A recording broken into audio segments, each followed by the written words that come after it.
श्री मातृपितृचरणकमलेभ्यो नमः। स्वस्ति श्री सद्गुरुवे चरणकमलेभ्यो नमः। स्वस्ति श्री राधाकृष्ण चरणकमलेभ्यो नमः। लंबोदरं परमसुन्दरमेकदन्तम् रक्ताम्बरं त्रिनयनं परमं पवित्रम् उद्यतिवाकरकरोज्ज्वलकायकान्तम् विघ्नेश्वरं सकलविघ्नहरं नमामि। ध्येयं सदा परिभवग्नमभीष्टदोहम् तीर्थास्पदं शिवविरिञ्चिनुतं शरण्यम् मृत्यार्तिहं प्रणतपालभवाब्धिपोतम् वन्दे महापुरुष ते चरणारविन्दम्। जय जय श्री राधारमण जय जय नवल किशोर जय गोपी चितचोर प्रभु जय जय माखन चोर। देव देव महादेव भूतात्मन भूतभावना त्राहिण शरणां पन्ना त्रैलोक्य दहनाद्विषात् अतुलित बलधामं हेमशैलावदेहं धनुजवन कृशानं गानिनामाग्रगण्यम् सकलगुणनिधानं वानराणामधीशम् रघुपतिप्रियभक्तं वातजातं नमामि। बोले श्री शंकर भगवान की, बोले श्री वृंदावन बिहारी लाल की, बोले श्री शिव पुराण की, बोले श्री लक्ष्मी नारायण भगवान की, बोले बंजारी मैया की, बोले सभी देवी देवताओं की। नमः पार्वती पतये हर हर हर महादेव शंभो। परम मंगलमय करुणावतार भक्तवत्सल भगवान श्री श्याम शिव तुलसीदास का बारंबार प्रणाम एवं हमारा परम आराध्य भगवान श्री कृष्ण के चरणों में बार बार प्रणाम। यहाँ पर आवाहित उपस्थित सभी देवी देवताओं के चरणों में दास का कोटिशा प्रणाम एवं यहाँ पर उपस्थित सभी भक्त वृंदों के हृदय स्थल पर स्थित उन बांके बिहारी की छवि को मेरा कोटिशा प्रणाम। बोले भक्त वत्सल भगवान की जय। सज्जनों, आज परम सौभाग्य की बात है कि हमारे ग्राम देवरी में सुंदर श्री रुद्र महायज्ञ एवं श्री शिव महापुराण का आयोजन किया गया है। तो आज हम सभी ग्रामवासी क्षेत्रवासी सब मिलकर बढ़िया से आज की इस अमृतमयी कथा में गोता लगाते हैं। तो आज की इस ज्ञान गंगा में हम सब गोता लगाने से पहले भगवान का नाम संकीर्तन करते हैं, मन और वाणी को पवित्र करते हैं, फिर भगवान का नाम लेते हुए आज की समृद्धमयी कथा की ओर प्रविष्ट होते हैं। बोले श्री भक्त वत्सल भगवान की। सभी लोग बढ़िया प्रेम के साथ गाते हैं। श्री राम जय जय राम, श्री राम जय जय राम, श्री राम जय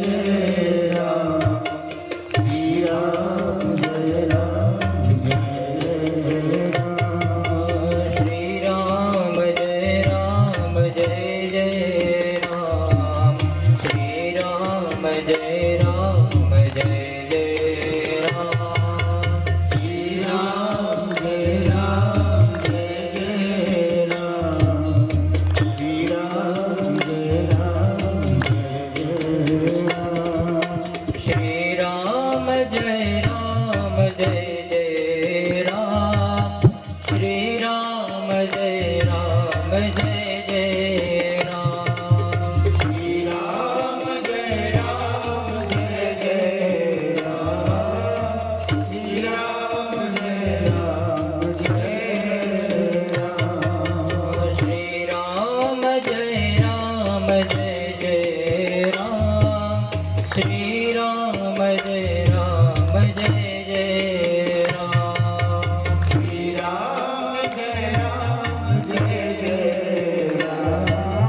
श्री राम जय राम जय जय राम।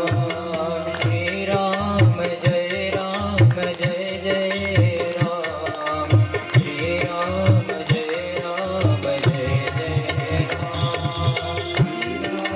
जय राम जय जय राम। श्री राम जय राम जय जय राम। सांसों की माला पे, सांसों की माला पे सिमरूं मैं शिव का नाम।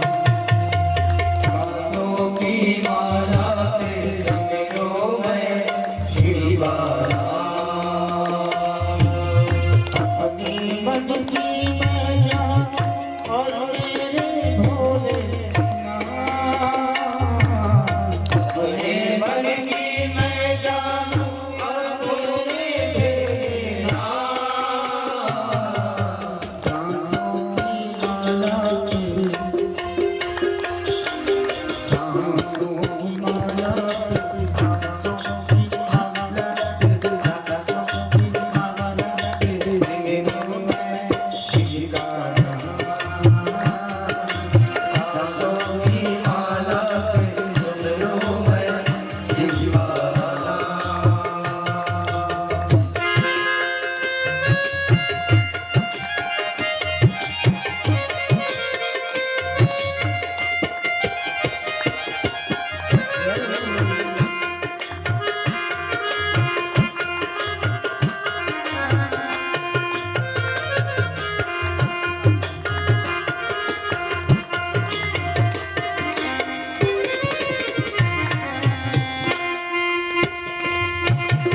तेरा सुमरन करके जिए प्रीतम मेरी जिंदगानी। तेरा सुमिरन करके जिए प्रीतम मेरी जिंदगानी। तेरा सुमरन करके जिए प्रीतम मेरी ये जिंदगानी। तेरा सुमिरन करके दीजिए प्रीतम मेरी ये जिंदगानी। चंद्रा सूरज तारे ना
की आज कथा सुंदर हमारे ग्राम की व्यक्ति कथा कब श्रवण करता है,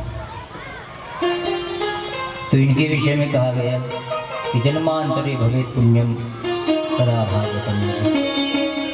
जब व्यक्ति के जन्म जन्मांतर के जब पुण्य फल जागृत होते, जैसे हमने पिछले जन्म में कुछ कर्म किया होगा अच्छा, तो उसी अच्छी कर्म के फल स्वरूप आज आप और हम यहाँ पर बैठे। क्योंकि संसार में तो कई अरबों प्राणी हैं, लेकिन वो अरबों प्राणी कुछ ना कुछ कार्य में लगा हुआ।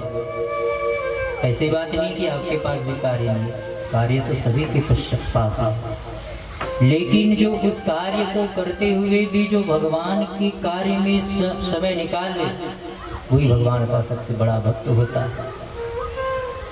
तो हमारे भी पिछले जन्म के पुण्य किए हुए अर्जित पुण्य थे, उसी के फलस्वरूप आज आप हम और सब यहाँ पर भगवान की कथा श्रवण करने बैठे, भगवान शंकर की। तो भगवान शंकर की कथा चल कहाँ रही है, तो भगवान की कथा चल रही है प्रयागराज में। और कौन कथा श्रवण कर रहे हैं? 88,000 जो ऋषिगण हैं, वही भगवान शंकर की कथा श्रवण करने आज प्रयागराज में बैठे हुए हैं। और कथा कौन सुना रहे हैं सबको? श्री शुक जी महाराज। तो आज जितने 88,000 ऋषिगण हैं, सबके सब हाथ जोड़कर आज सुत जी से कहते हैं कि हे सूत महाप्राज्ञ सर्व सिद्धांत विद प्रभु, आख्याहि में कथा सारम पुराणानां समन्वितम्। आज सभी ऋषि हाथ जोड़कर कहते हैं हे सूत महाप्राज्ञ, हे शुद्ध जी महाराज, आप तो महाज्ञानी हैं, आपके पास सभी कथाओं का ज्ञान है। 4 वेद, 18 पुराण, 6 शास्त्र, उपनिषद इत्यादि आपके पास सब चीज का ज्ञान है। तो हे शुद्ध जी महाराज, आपसे हाथ जोड़कर निवेदन है, आज आप हमको कुछ ऐसी कथा बताइए जिसको सुनकर हमारा मन निर्मल हो जाए, क्योंकि ये मन बड़ा पवित्र है, और जब तक से हमारा मन पवित्र नहीं होगा तब तक से तन पवित्र नहीं हो सकता। इतना सुंदर प्रश्न कर रहे महाराज, हमको ऐसी कथा बताइए जिसको सुनने से हमारा कल्याण मत, हमारा मन पवित्र हो जाए। क्यों? क्योंकि जब मन पवित्र हो जाता है तब सब पवित्र हो जाता है नहीं? तो कहते हैं कि कबीरदास जी महाराज कहते हैं कि यदि मन कहीं पवित्र हो गया, जैसे गंगा ने पाचे पाचे हरि फिरे कहते कबीर कबीर। महाराज की हमारा मन कहीं पवित्र हो गया तो हमको हरि के पीछे जाने की आवश्यकता नहीं पड़ेगी, बल्कि हरि भगवान ही हमारे पीछे पीछे दौड़ेंगे थोड़ा ही कम करना। तो आज आप हमको कुछ ऐसी कथा श्रवण करें जिसको सुनने से हमारा अंतःकरण पवित्र हो जाए, क्योंकि भगवान अंदर की सफाई को देखते हैं, बाहर की सफाई को। आप तमाम साबुन घोर के फेंक दें, लेकिन अंदर यदि कहीं गंदा है, मलिन है, तो भगवान आपको पसंद नहीं करेंगे। किंतु हमारा कहीं अंतःकरण पवित्र हो, अर्थात निर्मत्सराणाम सताम, यदि हमारे हृदय से किसी के प्रति ईर्ष्या, छल, कपट इत्यादि सब हट जाए, पूर्ण रूप से हमारा हृदय खाली हो जाए, तब उस खाली घर में आकर भगवान विराजमान होते। इसलिए महाराज आपसे निवेदन है कि आप हमको कुछ ऐसी कथा बताइए, हम कथा सुनना चाहते हैं। और जैसे इतना बात कहे गदगद हो गए श्रुति जी महाराज, वाह संतो धन्य है आप सब, धन्य स्वम मुनि शार्दूल। हे संतो, आप जैसे कथा रसिक को देखकर तो मेरा मन गदगद हो जाता है।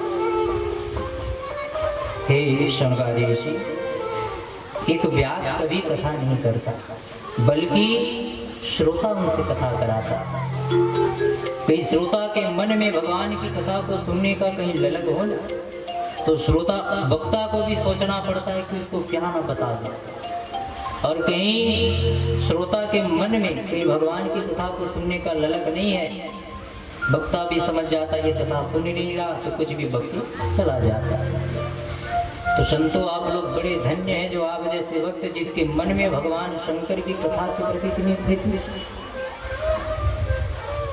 तो आज श्री शुद्ध जी कहते हैं तुम जैसे श्रोताओं के कारण ही सब कथाएं चलती। तो शौनकादि ऋषि कथा कौन करता है? वक्ता। लेकिन सत्य कहा जाए तो श्रोता ही वक्ता से कथा कराता। एक समय की बात है, श्री वेदव्यास जी महाराज सुंदर भगवान की कथा कर रहे थे और कथा सुनने कौन आते थे? जनक जी महाराज। नाम सुने जनक जी को जानते हैं।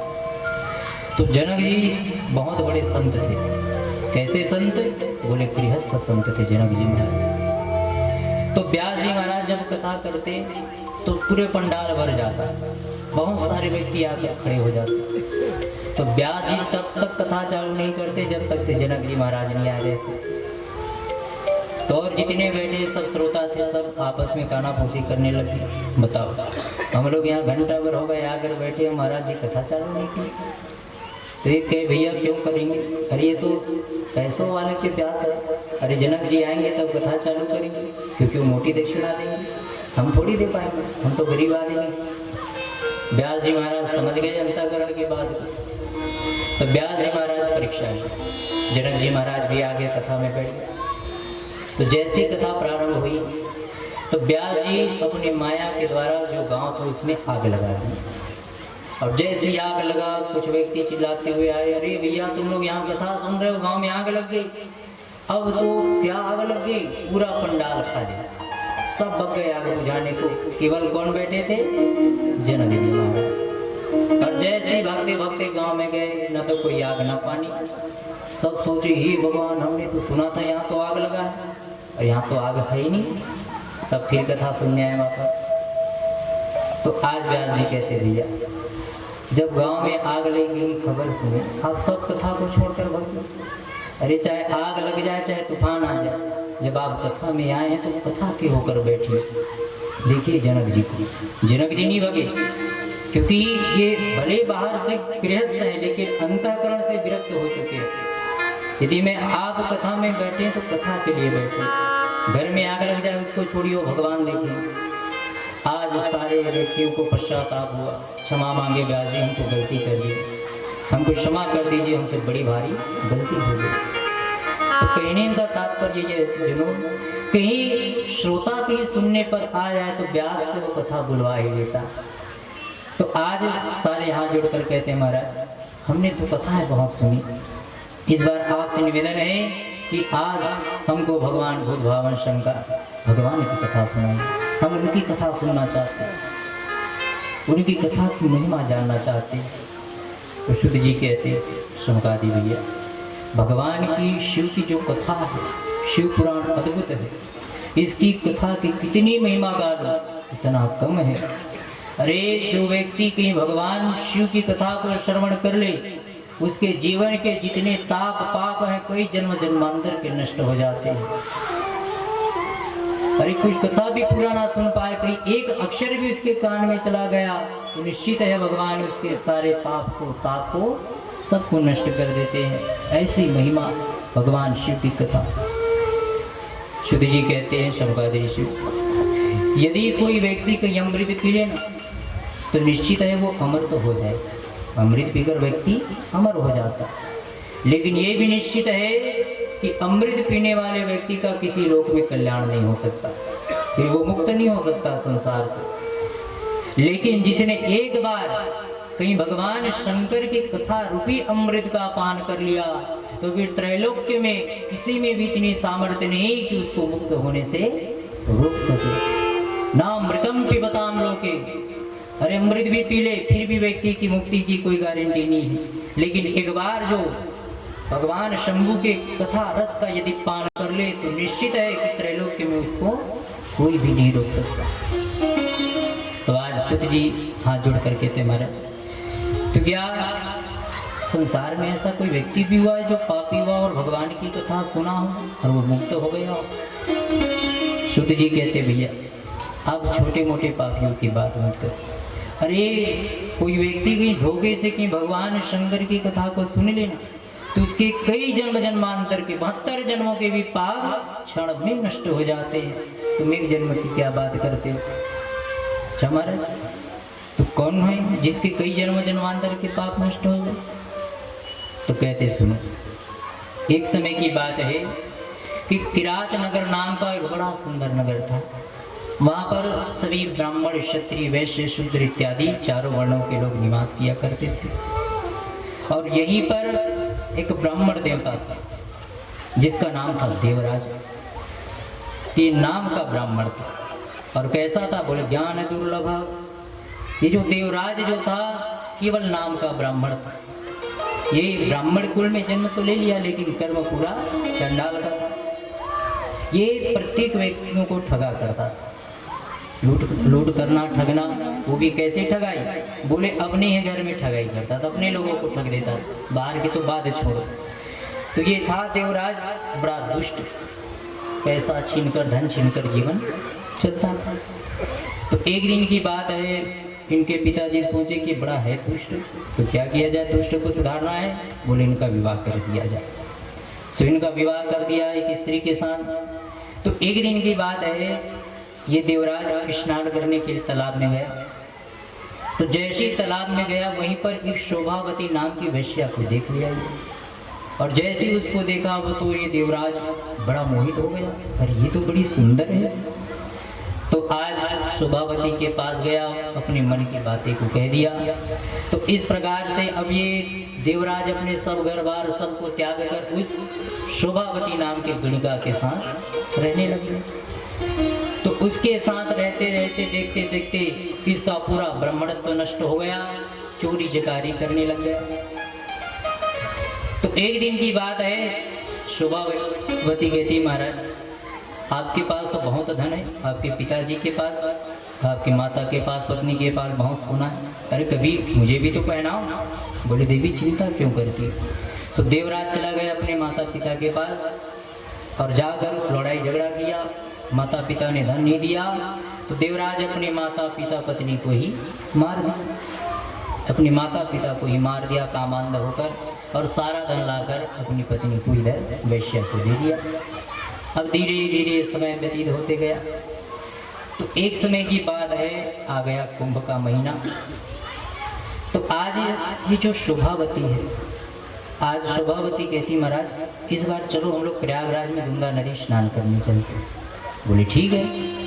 ये तो महापापी लेकिन पत्नी की बात को मानता था। तो देवराज अपनी पत्नी के साथ चला गया, कहाँ? बढ़िया कुंभ स्नान करने प्रयागराज निकल गए। तो जैसे ही वहाँ गया, जाते जाते थक गया देवराज। तो वहीं सामने एक भगवान शंकर का शिवालय था। देवराज देखा आज बहुत भीड़ है, सोचा कहीं भंडारा थोड़ी चल रहा, चलो प्रसाद पा लिया जाए। सो भंडारा खाने के लिए कौन पहुंच गए? देवराज। और जैसे ही मंदिर के अंदर प्रविष्ट हुआ, देखा बहुत भीड़ है, यहाँ तो कथा वथा चल रही है। अब देवराज थका हारा था, सो वहीं पर बैठ गया। और जैसे ही वहीं पर बैठा तो इसका स्वास्थ्य धीरे धीरे बिगड़ने लग गया। और देखते देखते भयंकर तबीयत खराब हो गया। इतना तबीयत इनका खराब हो गया कि वो अपनी जगह से उठ भी नहीं पा रहा था, जिसके कारण इसकी पत्नी इत्यादि सब छोड़कर भाग गए। अब वो देवराज वहीं पर पड़ा रहा, कथा चलता रहा।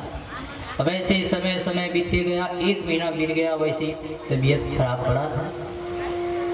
तो जैसे ही एक महीना व्यतीत हुआ, इतना स्वास्थ्य खराब हो गया उस देवराज का कि वहीं पर उसका प्राणांत हो गया, मर गया देवराज तबीयत के कारण।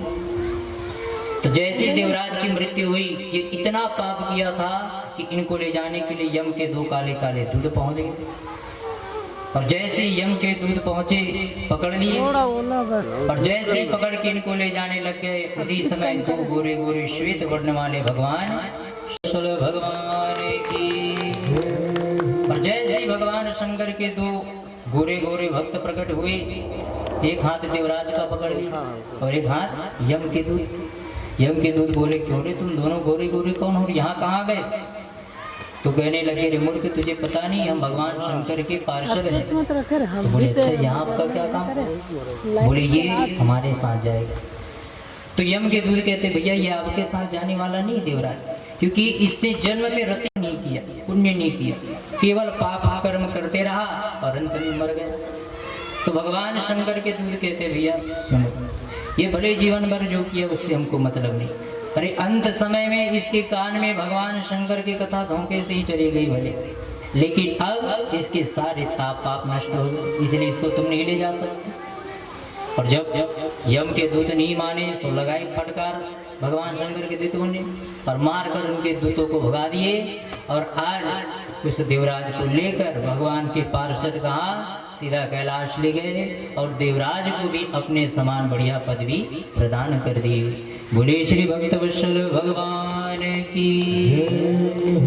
तो शुद्ध जी कहते हैं शंभुकादि भैया, अब बताओ, व्यक्ति जीवन भर पाप कर्म करते रहा और पाप कर्म करते करते अंत में मर गया और धोखे से भगवान की कथा को सुन लिया, तो ऐसा पापी व्यक्ति भी कौन देवराज भगवान के पद को प्राप्त नहीं हुआ, अपितु वो भगवान ने अपना गण ही बना लिया। तो फिर आप बताओ, कहीं कोई जीवात्मा कहीं सच्चे मन से भगवान की कथा को सुनता हो, फिर उसकी क्या स्थिति होती होगी। अरे जो भगवान की कथा को सच्चे मन से सुन ले, उनके जीवन की सारी व्यथा कष्ट दूर हो जाते।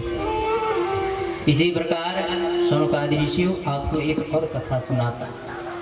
एक समय की बात है कि समुद्र का एक बहुत सुंदर जगह था और समुद्र के निकट में बास्कल नाम का एक गांव था।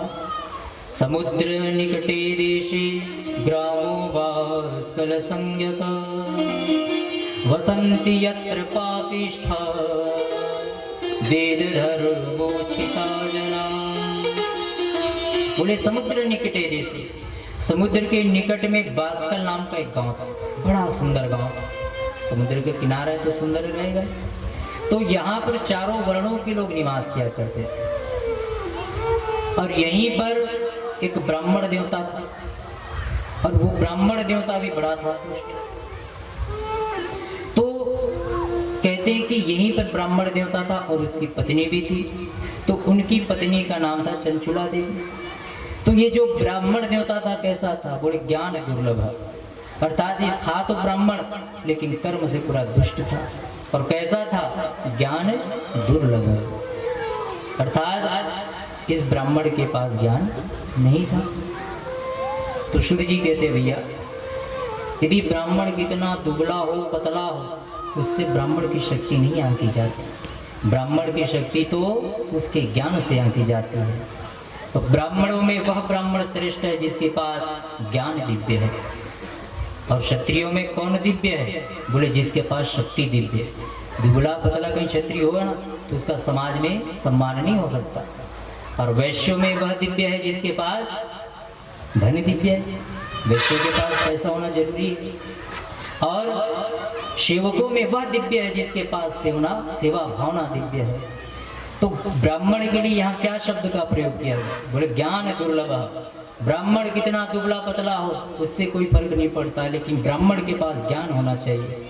और कहीं जो ब्राह्मण ज्ञान से कहीं दुर्बल हो गया, उसके पास ज्ञान नहीं है, तो फिर संसार में कभी भी सम्मान पद को प्राप्त नहीं हो सकता।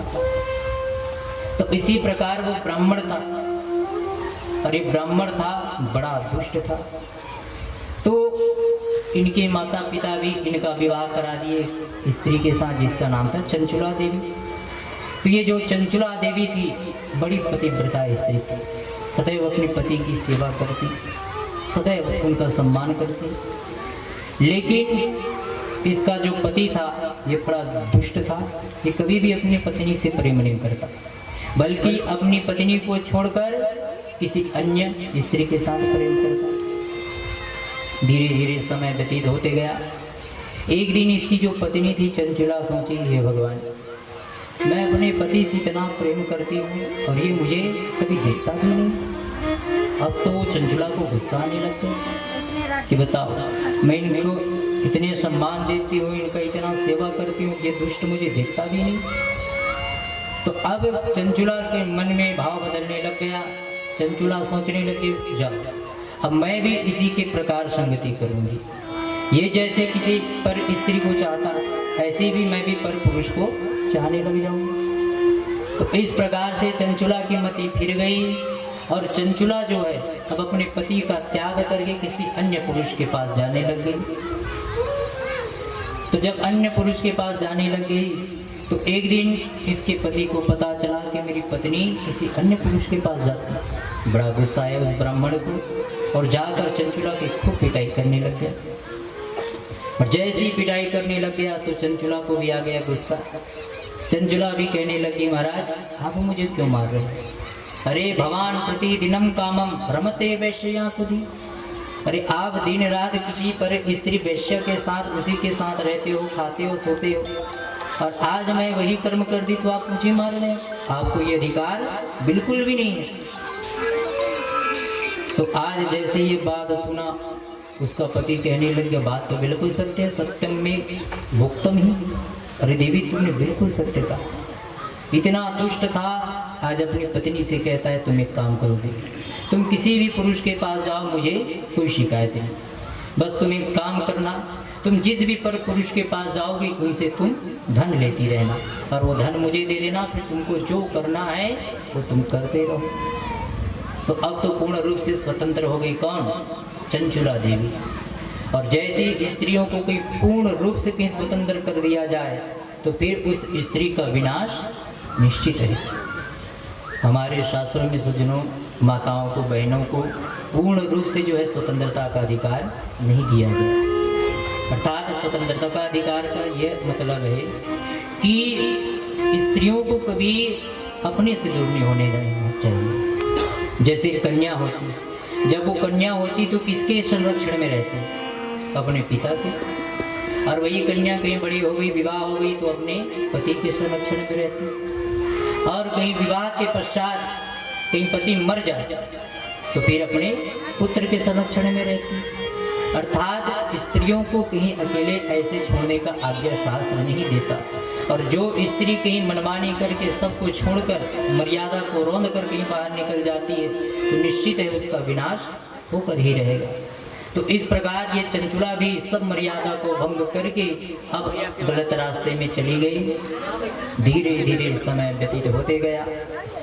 तो जैसे जैसे समय बीतते गया तो शुद्ध जी कहते हैं, भैया जब तक से ये हमारा शरीर साथ देता है तब तक से कुछ भी गलत कर्म करने में बड़ा आनंद आता है, लेकिन जैसे जैसे शरीर थकने लग जाता है फिर जितने भी कर्म किए उस सब का फल वापस हमको बुढ़ापे की ओर भोगना पड़ जाता है। तो जो ब्राह्मण था इसका पति अब भयंकर कोढ़ की बीमारी से ग्रस्त हो गया। जीवन भर को कर्म किया और इतना भयंकर कोढ़ की अवस्था में कि उसको कोई छूना भी नहीं चाहता था।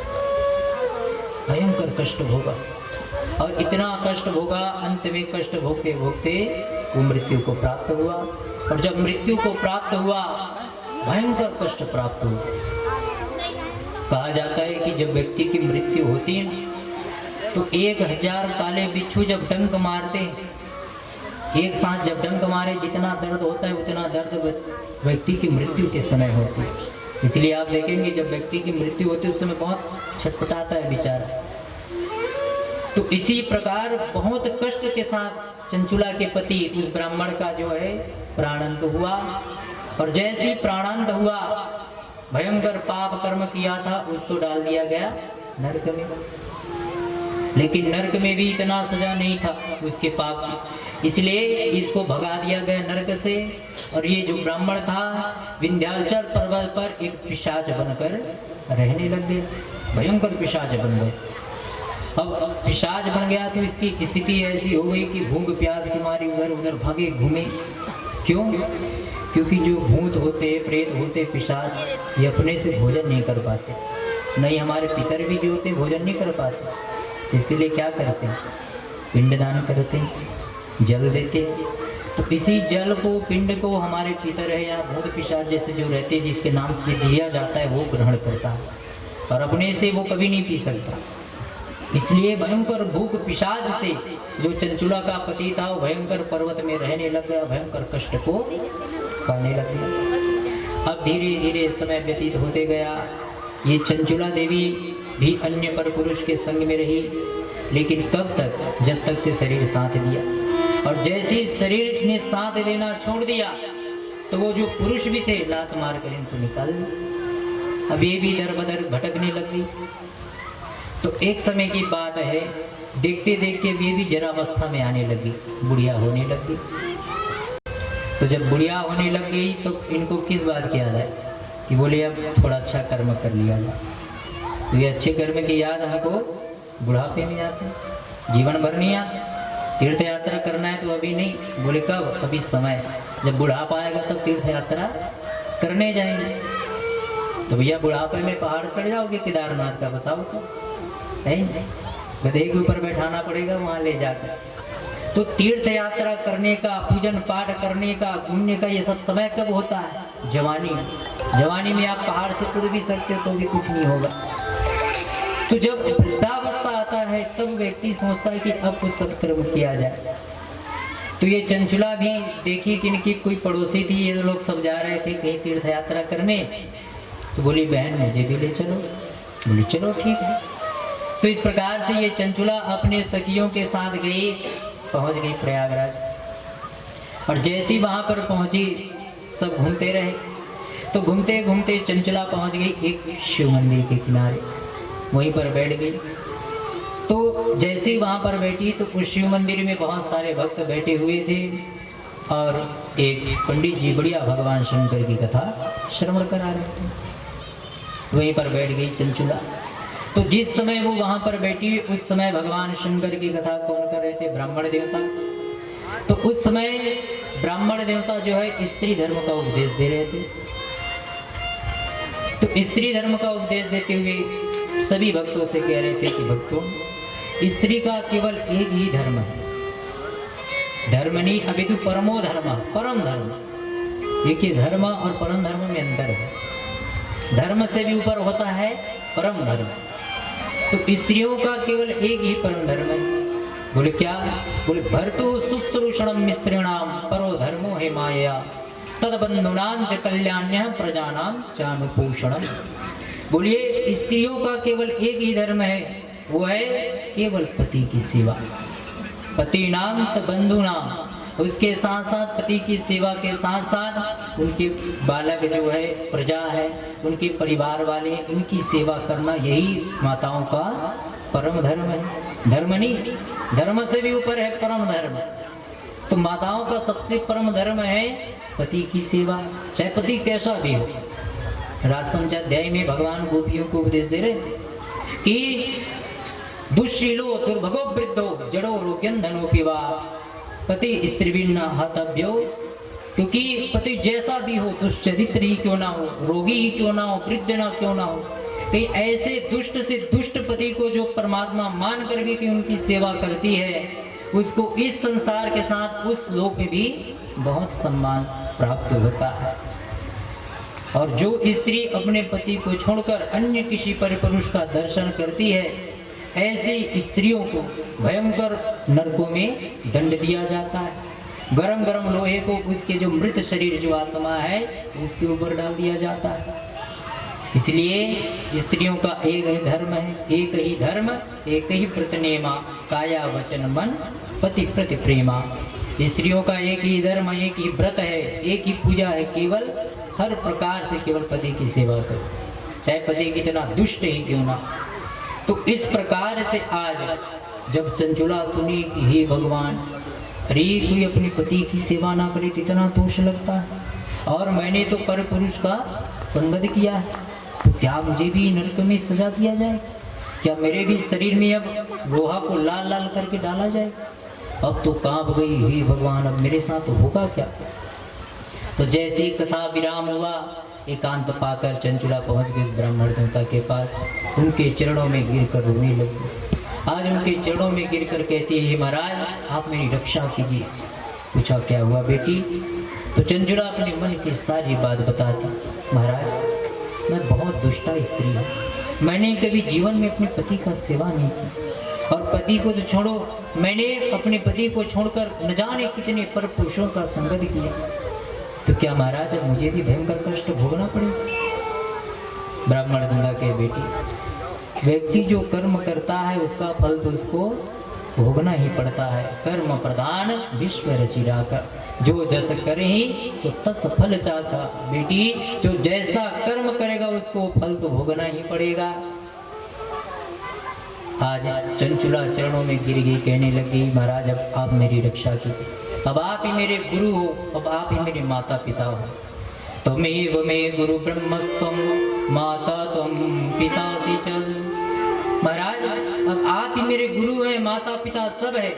अब मैं अपने आप को पूर्ण रूप से आपके चरणों में समर्पित कर दूं। अब आप ही मुझे उपाय बताइए कि मैं क्या करूं जिससे मैं समस्त पापों से मुक्त हो सकूं। आज जैसे उनके वचनों को ब्राह्मण देवता सुने गदगद हो गए, कहने लगे बेटी तुम्हारे ये मन में परिवर्तन भगवान शंकर की कथा को सुनने से आई है। अरे मुझे तो लगता है कि भगवान शंकर भी यही चाहते हैं कि तुम्हारा कल्याण हो जाए।